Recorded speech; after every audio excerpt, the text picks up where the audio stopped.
Hello everyone, welcome back to Chart Engineers.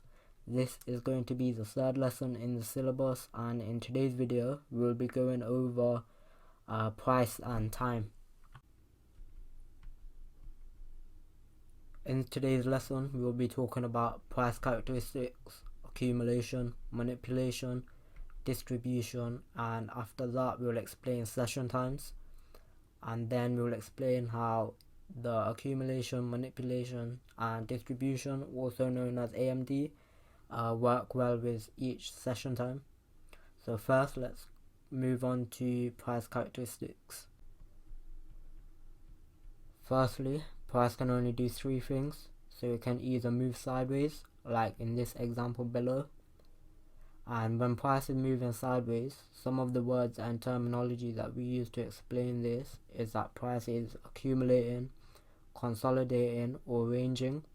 So in the Discord server, when we say that price is accumulating, consolidating, or ranging, we just mean that price is moving sideways, like it is in the example below. And then price can either move down, and what this means is that price will start to trend down and start to break structure lows. So what we would call this is that price is expanding or trending down, like in this example, price has started to move down. And finally, price can then either move up, and this is just the opposite of price moving down. So it's when price starts to break structure highs and starts to expand to the top side, like it is in the example shown below. So now that we know price characteristics, we can now move on to accumulation, manipulation, and distribution, which is also known as the AMD fractal. So what is AMD? AMD is a fractal pattern that we use to help us get a better understanding of what the markets wants to do. And when we say AMD is a fractal pattern, it means that it works on all time frames, from the monthly time frame all the way down to the M1 time frame. So AMD consists of three steps, and they are accumulation, manipulation, and distribution. And by the end of this video, you should have a good understanding of what AMD is and how to identify and trade them. The AMD fractal will help give you a better understanding of where the market wants to go in terms of direction. So this will allow you to be on the correct side of the markets more often than being on the incorrect side. So now let's move on to the first step of AMD, which is accumulation.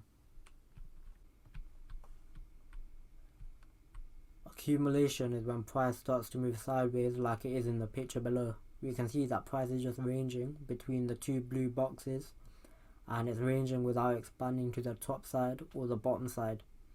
So when price starts to range like this, it usually leads to a big expansion to either the top or bottom side, as we remember from price characteristics that price can only do one of three things, which is range, move up, or move down. So let's assume that before the market started to accumulate like as here, let's just say that price was in an uptrend. So when price starts to range like that, a lot of retail speculators would assume that price will continue to trend up. So what they do is continue to take long positions with their stops below accumulation, and I'll just quickly mark that out for you. So their stops would be there, and as we discussed in the liquidity video, this means that there will be a lot of liquidity below the accumulation. So at this fractal low, there would be a lot of liquidity, also known as sell orders, as the only way to exit a buy position is to sell it back at a cheaper price. And if you're still a bit confused on this, I would recommend that you watch the liquidity video back again. So this would then lead us to the next step in the AMD fractal, and that is manipulation. Manipulation is the second step in the AMD fractal. Manipulation when institutional speculators see that there's a lot of liquidity above or below the accumulation, and in this example we will just assume that there's a lot of liquidity below the accumulation. So they know that there will be a lot of retail speculators who are in long positions with their stops below the accumulation, and as we know, trading is a zero-sum game.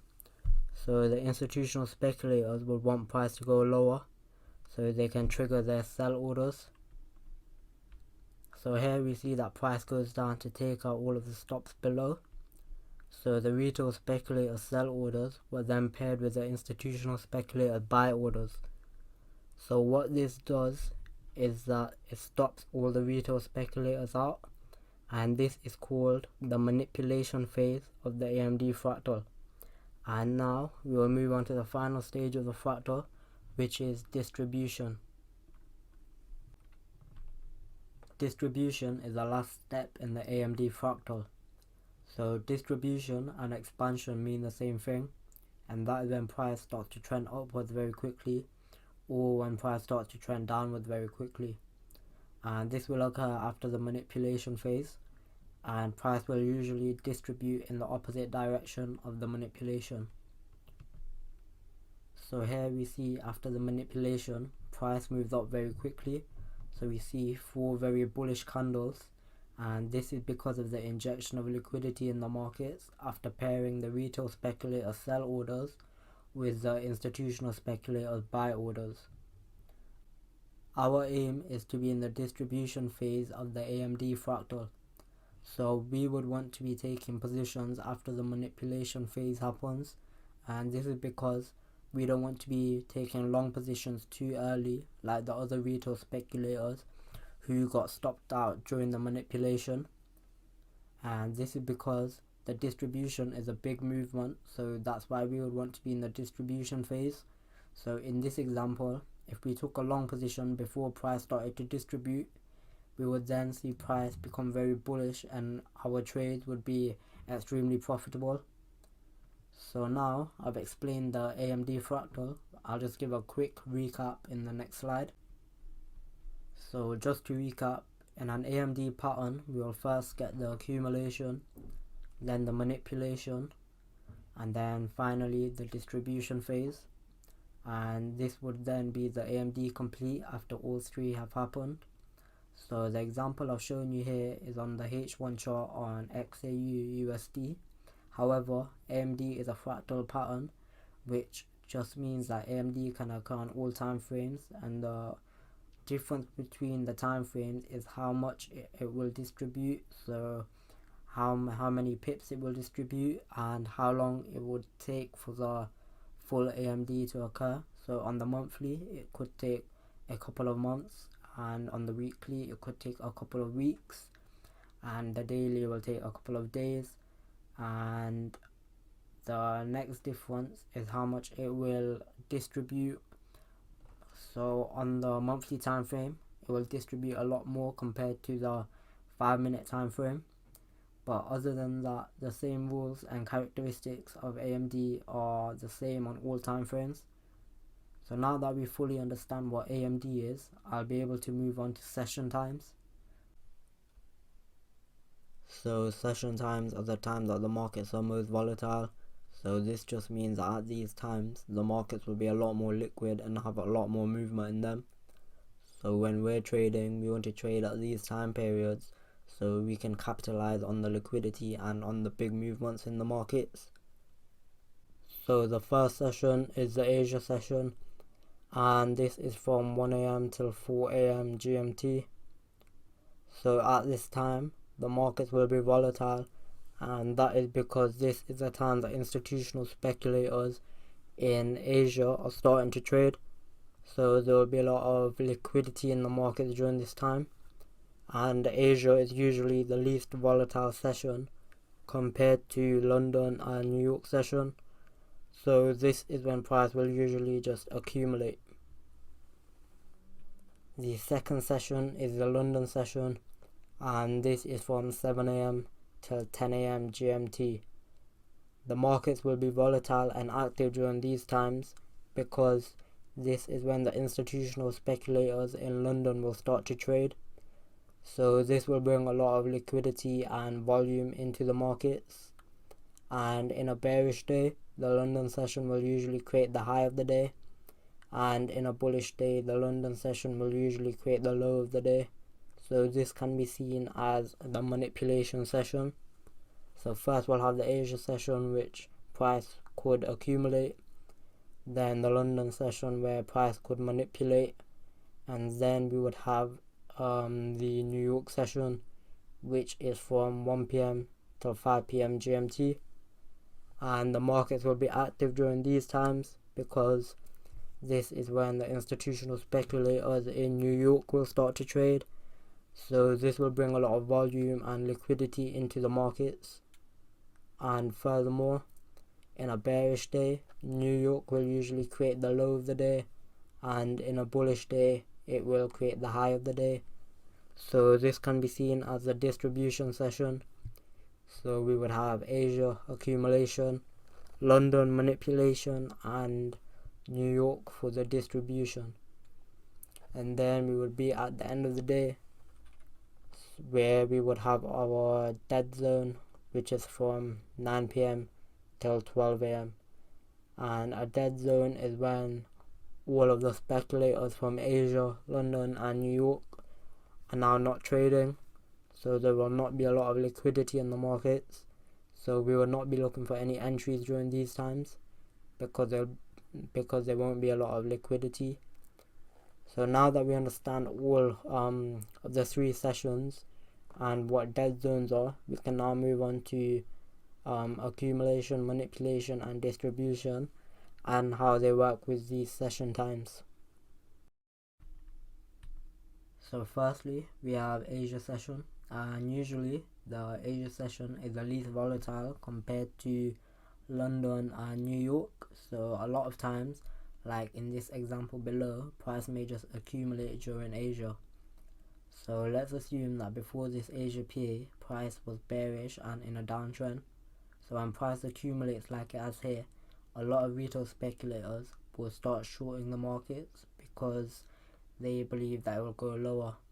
So they will short with the stop losses above the accumulation, and this will build a lot of liquidity above the accumulation, which can be seen here. So when the London session starts, the institutional speculators will see there's a lot of liquidity above the accumulation, so they would manipulate prices to go higher like it has in this example.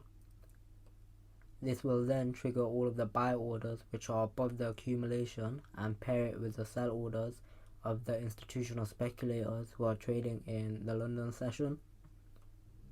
So what this means is that all of the retail traders who are shorting during Asia with their stops above the Asia high, that builds a lot of liquidity, and then in London session the institutional speculators manipulate prices higher to stop them out. And then once we get this manipulation in London session, we will then move on to New York session. So we will see what happens in the New York session, and we see that price starts to distribute lower.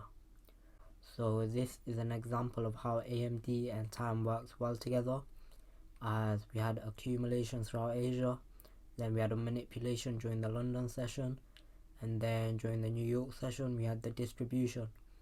So how we would ideally trade this is to wait for the manipulation to occur in London, and then we will look for an entry before price distributes lower. Also, we see that the high of the day was made during London session, and the low of the day was made during the New York session. So this is a clean example of how AMD would work with the session times. So now that we've got an understanding of AMD and session times and how they work together, we can now move on to how you can backtest and spot AMD.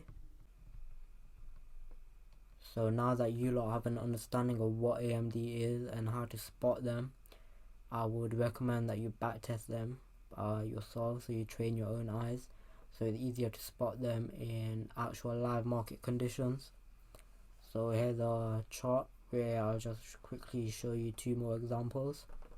So first we've got the accumulation, then the manipulation, and then the distribution, and then straight away after we've got accumulation, manipulation, and then distribution again. So these are just the last two examples that I'll show you. So now we've come to the end of this video. So I hope you found it useful, and if you've got any questions, then just let us know on the Discord server. So yeah, I'll catch you all then.